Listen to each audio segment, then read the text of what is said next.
जी बिस्मिल्लाहिर्रहमानिर्रहीम। Previous lecture के अंदर हम हीप के बारे में बात कर रहे थे और यहाँ तक हमने बात की थी कि हम डिलीट भी कर सकते हैं, ऐड भी कर सकते हैं और ये हमेशा लास्ट नोड से स्टार्ट होता है। बात करते हैं ऑपरेशन ऑन द हीप। फिर इसमें एक मैक्स ईपी5 है। मैक्स ईपी5 बेसिकली कॉन्सेप्ट क्या करती है, याद रखिएगा कि ये मैक्स हीप की प्रॉपर्टी को ना अप्लाई करवाती है।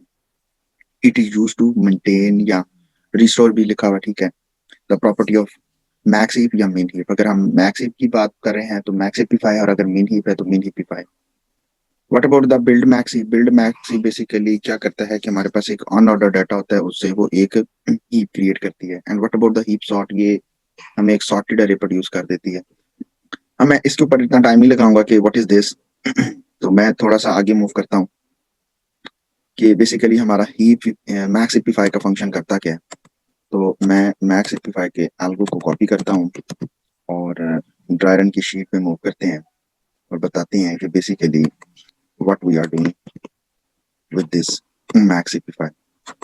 अब मैक्स ईपी5 का जो कॉन्सेप्ट है क्या, बेसिकली अगर हम मैक्स ईपी5 के एल्गोरिथम के बारे में बात करें तो कि अगर हम किसी एक नोड को पकड़ेंगे, पहले जरा ध्यान दीजिएगा कि किसी अगर एक नोड की बात करते हैं, कोई एक नोड की बात कर लेते हैं, फॉर एग्जांपल कि अगर हम बात करते हैं, फॉर एग्जांपल अगर हम दिस वन, मैं ऐसे रैंडमली आपके साथ ये कुछ चीजें शेयर कर रहा हूँ।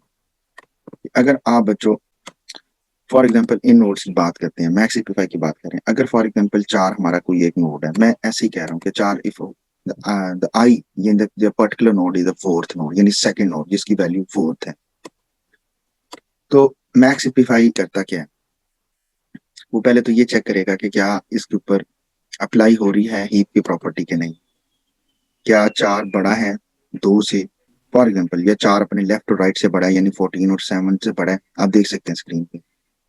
अगर वो बड़ा नहीं है फॉर एग्जांपल, तो वो पहले तो फाइंड आउट करेगा कि कौन बड़ा है, लेफ्ट बड़ा है या राइट बड़ा है। याद रखिएगा, वो पहले फाइंडिंग करेगा, फाइंड करेगा, वो याद रखिएगा, उसके साथ 4 को रिप्लेस कर देगा।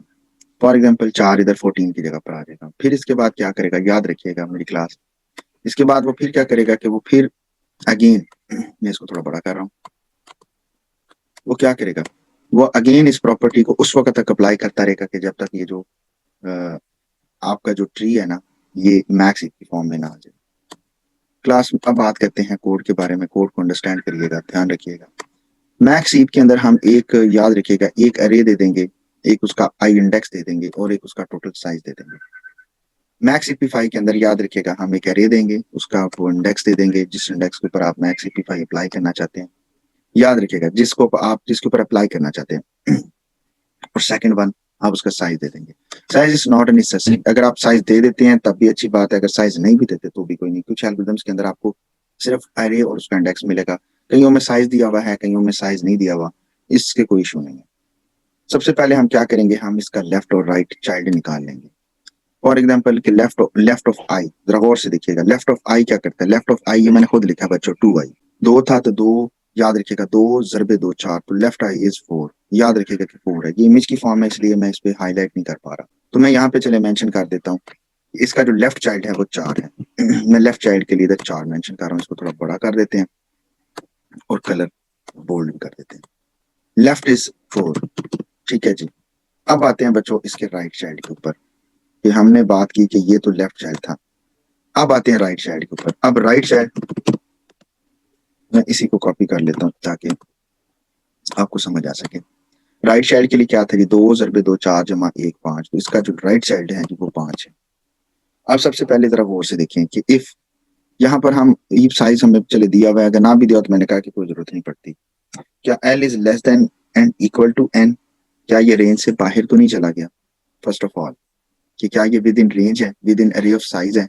जैसे फॉर एग्जांपल अगर इसका राइट साइड निकालते 5 का, तो वो तो लेफ्ट साइड तो ठीक था, लेकिन राइट लूप से बाहर चला जाता। तो एल यानी कि 4, क्या 4 छोटा या बराबर है 10 के, कहता है जी बिल्कुल ठीक है। एंड आप जरा ध्यान दीजिएगा, ए ऑफ एल जो कि 14 है, क्या ए ऑफ एल बड़ा है ए ऑफ आई से, कहता है जी बिल्कुल बड़ा है। ए ऑफ आई में 4 पड़ा हुआ है, ए ऑफ एल में 14 पड़ा हुआ है, यानी ए ऑफ 4 क्या बड़ा है ए ऑफ 2 से, जी बिल्कुल बड़ा है। तो कहता है लार्ज के अंदर 4 स्टोर करवा दो। मैं यहाँ पे largest, sorry, word is largest, तो लार्जेस्ट के अंदर क्या स्टोर करवा दिया उसने बच्चों, 4 स्टोर करवा दिया। अब लार्जेस्ट के अंदर 4 स्टोर हो गया। अगर फॉर एग्जांपल नहीं बड़ा होता तो फिर आई स्टोर करवा देता। यानी अगर फॉर एग्जांपल यहाँ पर 2 पड़ा था और यहाँ पर 4 होता और यहाँ पे 14 होता तो फिर क्या होता, पहले इफ चली, जरा गौर से देखिएगा, इफ चली तो उसने लार्जेस्ट को कर दिया 1, अदरवाइज वो कर देता लार्जेस्ट को आई, लेकिन इसमें एल बड़ा निकला है। अब हमें राइट चेक करना है किसके साथ, अरे ऑफ लार्जेस्ट के साथ। यहाँ लार्जेस्ट में एल आ चुका होगा या लार्जेस्ट में आई आ चुका होगा। कहता है कि आर, कहता है यानी कि 5, ये देखें 5, कहता है कि क्या 5 is less than and equal to N, हाँ जी 5 10 से छोटा है, n is the size of the array, and array of r is 7, r is 7, you can see r is right side child, it's 5, array of 5 7, क्या 7 array of large, array of 4, large is index, याद रखिएगा r l and r are indexes of the array, so array of large, array of 4 that is 14 is greater than, no it's not a greater than, तो skip हो जाएगी, if else skip if sorry। कहता है कि क्या large जो हमने शुरू में एज्यूम किया हुआ था, वो हमने एज्यूम किया हुआ था कि आई हमारा इंडेक्स है, क्या आई और लार्ज बराबर तो नहीं है? कहता है नहीं, बिल्कुल नहीं बराबर, क्योंकि आई अब आपका 2 है, लार्ज आपका 4 है, आई आपका 2 है, लार्ज आपका 4 है। कहता है एक्सचेंज कर दो। जैसे एक्सचेंज करेंगे बच्चों तो 14 इधर आ जाएगा और 4 इधर आ जाएगा, ध्यान दीजिएगा, ठीक है। और दोबारा मैक्स एपीफाई को कॉल कर लो अरे ऑफ लार्ज के साथ, क्यों? क्योंकि मैक्स एपीफाई को चेक करते जाना जब तक ये अपनी पर्टिकुलर न्यूक्लियोटाइजेशन पे ना आ जाए। आप जानते हैं कि 8 इधर आएगा, 4 इधर चला जाएगा, ऊपर नीचे हो जाए। दोबारा कॉल गई। अब आप देख सकते हैं कि array I and n, where is array is this one, I is your 4, अब I 4 है, अब I 4 है, तो मैं यहाँ I के बारे में भी लिख देता हूँ कि भाई जो हमारे पास I है ना वो बेसिकली 4 है, I भी 4 है इस वक्त, पहले I कितना था 2 था। ओके जी, इस पिक्चर को थोड़ा सा बड़ा कर लेते हैं ताकि थोड़ा सा आप लोगों के लिए रीडेबल हो सके। अब उसने फाइनल ये वाली बनी है, क्या इसका लेफ्ट निकालो, तो 4 मल्टीप्लाइड बाई 2, तो left is 8 and the right is 9।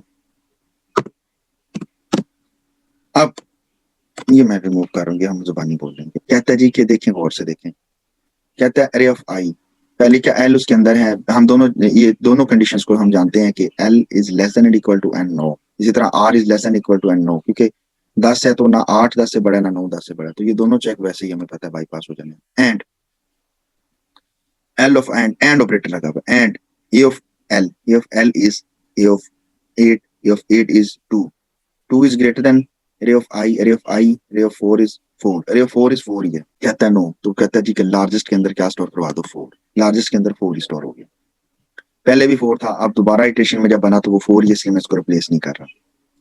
कहता है and array of r is 8, array of r 9 है, array of 9 8, क्या बड़ा है, array of largest is 4, array of 4 is 4, कहता बड़ा, कहता नहीं, कहता स्वैप देन।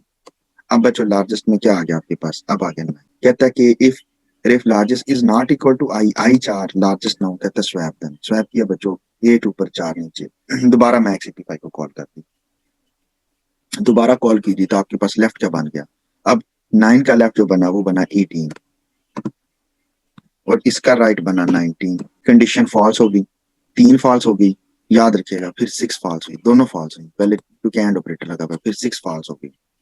इसके बाद कहता है कि क्या if largest is equal to i, देखें जब ये वाली इफ फॉल्स हुई, और से देखिएगा, तो लार्जेस्ट के अंदर आई ही की वैल्यू आई, और आई ही की वैल्यू जो सी है वो 9 ही है।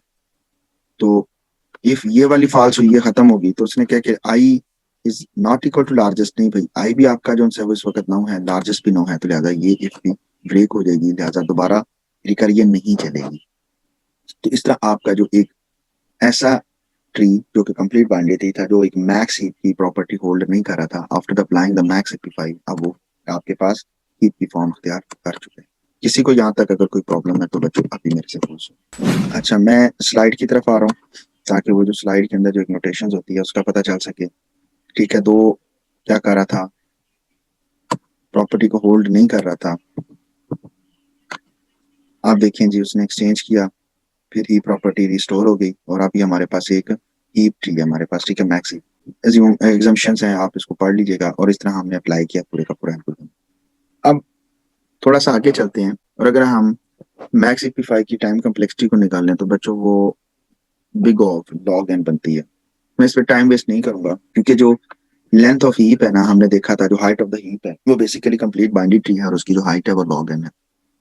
तो इसलिए पूरे की जो ट्री की जो टाइम कॉम्प्लेक्सिटी है वो हमारे पास big O of log है।